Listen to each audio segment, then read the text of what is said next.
The 221D4 program is a powerful financing tool to finance the development or rehabilitation of apartment projects all over the country.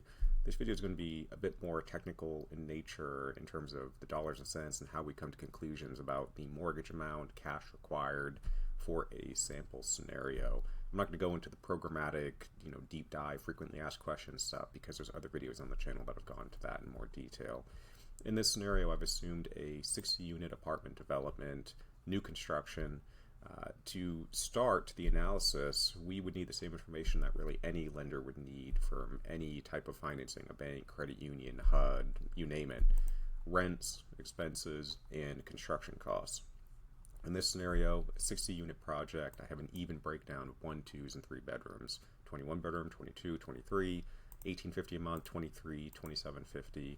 I've assumed a nominal amount of other income like pet income, late fees, laundry, that type of thing, along with a nominal amount of commercial income. You can have like first floor commercial space as part of a HUD 221D4 transaction, but it should be relatively limited in nature. HUD doesn't want to be in a position where you're planning a huge amount of commercial space and income, it doesn't end up leasing up, and you're underwater from day one on your ability to pay your debt service on your HUD loan. So really anything below, I'd say 10 to 15% of overall income and 10 to 15% of overall size is where you're going to want to have commercial space be kind of constrained. Once we have our income breakdown, we go to our costs and expense breakdown. On the left side of the page, our costs. For demonstrative purposes, I've assumed construction costs of approximately $210,000. That's all in, inclusive of architect fees, building permit costs, impact fees, that type of thing. Again, hypothetical, demonstrative. With HUD, we capitalize the interest, so I've assumed a 14-month term in terms of amount of interest that's capitalized during construction. With HUD, what's unique is it's construction to perm all in one. So unlike going to, say, a bank and then you get a construction loan and then when it's done you go and get a permanent loan, you refinance the construction loan. With HUD, you get a approval for the construction, and then when construction is complete, a 40-year permanent loan term automatically starts with the same interest rate that you locked before construction starts. You mitigate your interest rate volatility during construction. The construction interest that's due is capitalized in the mortgage, and when the construction period is complete, which HUD is funding, the requisitions are all going through this loan, you have a 40-year permanent loan term that commences automatically. No new appraisal, no new third parties, anything like that. I would say the fees involved in terms of HUD specific fees, these are the three here: the mortgage insurance premium, exam fee, inspection fee. Only the exam fee is due out of pocket prior to loan closing. That is credited to you on a settlement statement. Our fee and the other HUD fees are collected at time of closing. They're mortgageable. I'd say you're probably looking at 2.5% to 3% in terms of HUD fees and our fee generally for a construction transaction. Your lender legal costs, third-party costs, figure another all-in $100, $150, maybe $200,000 as kind of a ballpark. These costs are all mortgageable, so again, the money that you spend to get to closing is credited to you, but it's why HUD, the 221D4 program in particular, is not very economical for smaller loan sizes because you're paying the same approximate lender legal fees and some of the same third-party fees for a 10-unit project that you are for maybe a 100-unit project. So I'd say anything above 30, 40, 50 units and up is when it starts to become more economical.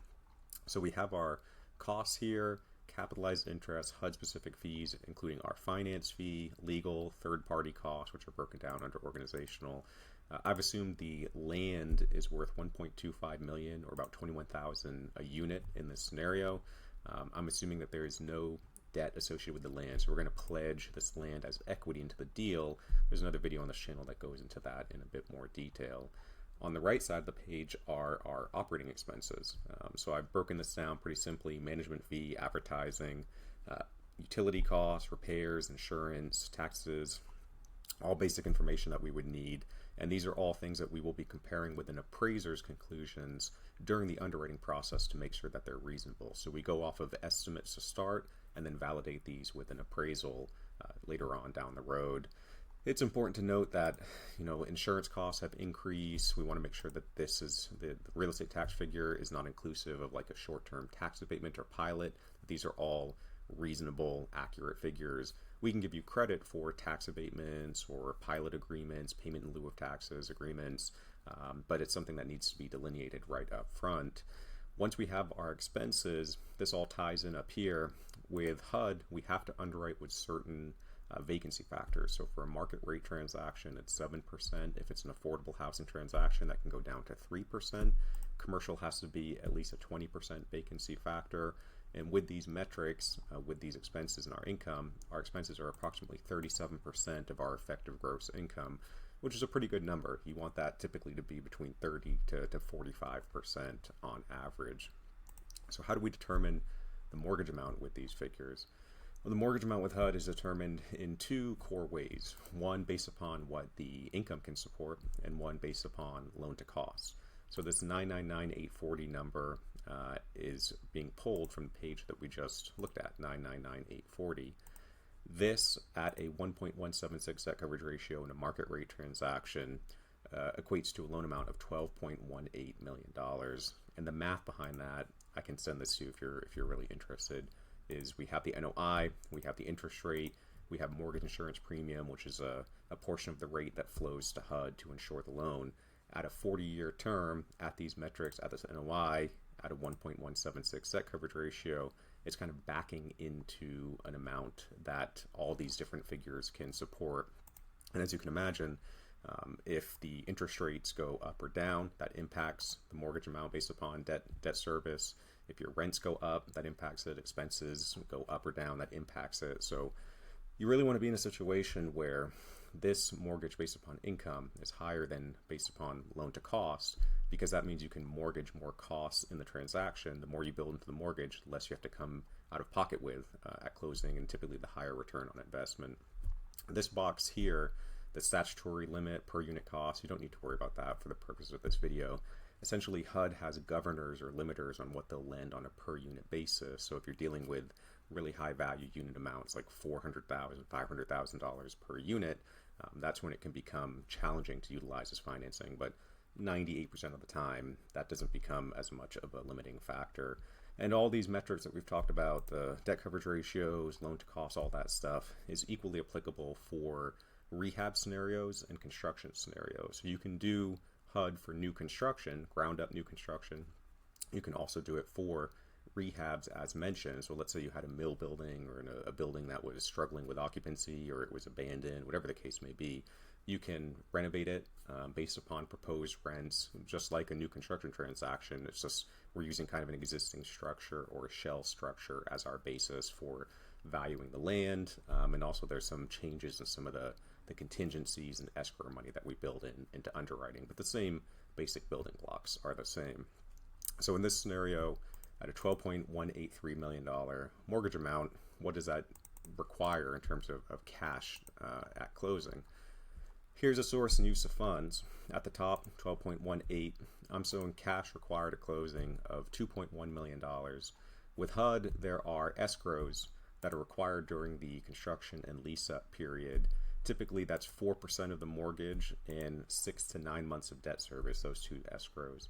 They can be covered with a letter of credit, or they can be paid for out of cash, or theoretically, they can be covered with equity that you have in the land that's being contributed.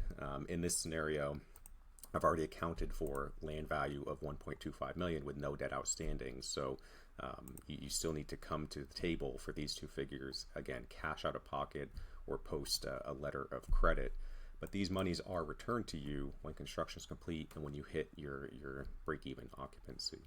So going back to this page with our costs, we have loan amount, 2.1, includes the escrows, use of funds, $12.5 million, the capitalized interest, fees, legal, title and recording, third-party reports. If you get that money back, or let's say you get 50% of this escrow money back, you need to tap into 50% for whatever reason, the remaining gets returned to you. In this scenario, I'm showing an 11% return on investment. If I use the cash required, assume 50% of the escrows are returned, net cash invested, that can change depending upon the level of occupancy you underwrite at. Your internal rate of return, there's so many variables that you have to factor into that. You know, that would have to reflect the purchase price of the land that's being contributed and all sorts of things. But this is just for back of the napkin purposes where you really want this figure to be at least 10% or greater. So I find for it to be economically viable. So I think the takeaway for HUD financing is that yes, it's called HUD, but you don't have to have any affordability restrictions. You get benefits, you get bonuses in underwriting if it's affordable housing, but you don't need to have affordable housing. Projects can be all luxury market rate. It's not rocket science. People get intimidated by HUD. They think it takes 2 years to get done or it's like a nightmare process. It's really not. It's a commercial real estate loan. You're going to come down to making sure there's no environmental issues, that there's market demand, that the appraisal can support all our rent and expense justifications, that the costs are accurate based upon a GC. But the real benefit of HUD is that, again, you have lower debt coverage ratios. You typically have higher loan to cost than a bank or other options that are out there. You typically have lower interest rates. Generally, HUD's, I'd say, at least half a point or so below other market averages in terms of construction pricing. You have a long term, 40 years, and the debt is non-recourse. So there's no personal guarantees for anybody that's on the ownership side in the event the project undergoes default. And lastly, we get the question, do I want to get locked into 40-year paper for a 40-year loan in a rising or moving interest rate environment? But HUD has streamlined modifications to drop the interest rate in the future should conditions change without having to go through a big, lengthy, formal refinance process. So if you want to do a quick comparison to a bank, let's say your bank's quoting you 1.3 debt coverage ratio and 65% loan to cost, you can see that you're losing out significantly in terms of proceeds compared to where HUD's at. Your costs are going to be the same with a bank versus HUD generally. So are you going to put more money in for less return on investment plus have full recourse where you're going to have to sign your name as a guarantee, or go to HUD and have higher leverage, higher cash flow, and not have that personal liability involved? No right or wrong answer. It really just comes down to running these types of numbers, but this is kind of a peek behind the curtain of what we do for loan sizings. And if you'd be interested in me doing this type of scenario for your construction or rehab transaction, I'd be happy to do so. I appreciate you watching, and please reach out anytime with questions. Thank you.